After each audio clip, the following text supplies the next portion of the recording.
G'day people, my name's George. Love to tell you about today's episode, 4th of July 2026, of Message of Hope. And to my American viewers, happy birthday to America today. Alrighty, so in the mid-1990s, I was working as a quality assurance officer for a civil engineering company in Singapore. So not that too long ago. And one day, in a conversation I still remember clearly, we were in a room and somehow our HR manager told me something that made my stomach turn. He said the company was glad when wars broke out. I thought that was a bit weird. It's hard to hear him out. His reason is because after the fighting stopped, someone had to go into the country and rebuild what got flattened. New roads, buildings, definitely new multi-million-dollar contracts. The crazy thing was he wasn't joking. I'm not saying he was a mad scientist, but I couldn't see any humor in what he said. I mean, he said it in the way that you mentioned the weather, right? Just like casual talk. Of course, I didn't say anything back to him. I thought about that silence a lot over the years.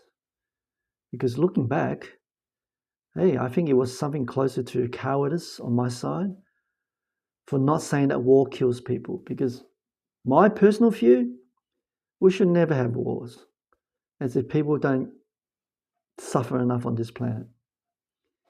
But here's the part that's harder to admit, okay? I had my own smaller version of that same instinct. Not profiting from a war, of course, but just the shape, it's the same shape of the thinking.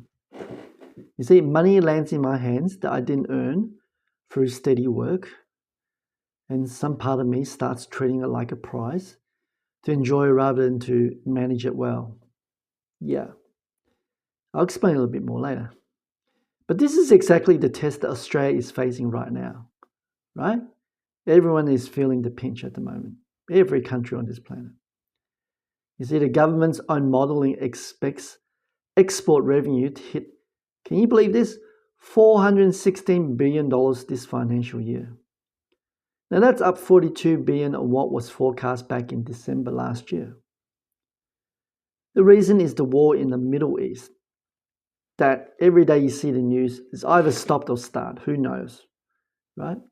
Now this has disrupted the shipping through the Strait of Hormuz. Therefore, you're pushing the commodity prices that keeps climbing, and a windfall built directly on someone else's catastrophe. Imagine all that money. What would you do, right? What should a government do? Put in a comment there if you feel they should do something besides spending it. Should they pay off some of the debts? Put in the comments, let me know. All right, today's Bible verse comes from Proverbs chapter 21, verse 20. And it puts it this way. Precious treasure and oil are in a wise man's dwelling, but the foolish man defiles it. I'll repeat it again. That was Proverbs chapter 21, verse 20, okay? All right. Now, of course, we all know Solomon wasn't writing about national export revenue or war economies. He's just describing an ordinary household, what a wise man keeps and what a foolish man burns through. But watch how precisely it still lands, right? This windfall is quite literally oil. And the question is exactly the one Solomon was asking 3,000 years ago. Do you keep it or do you devour it? Now here's the objection worth voicing honestly, don't you think?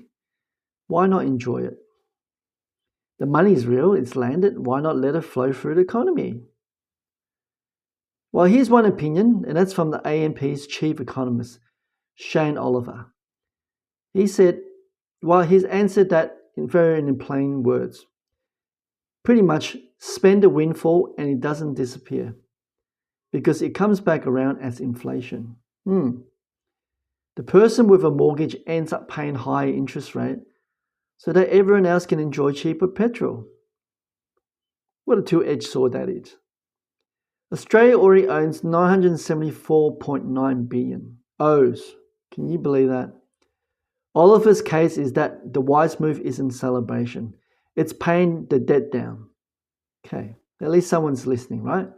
At the high level. Let me tell you a story. My sister once worked under a manager at a telecommunication company, okay? He was quite a really nice man. I won't mention his name. And I believe he worked pretty hard throughout the decades. It's pretty typical the way that generation did. And of course, when he retired, he gave a portion to one of his children, the money, hoping it would go towards something that would last. Yet, the money went on a holiday. One of the kids did it. Yeah, he felt heartbroken. After all, money he spent working a life, setting aside, spent in an instant on something that leaves nothing behind but just photographs. Yeah?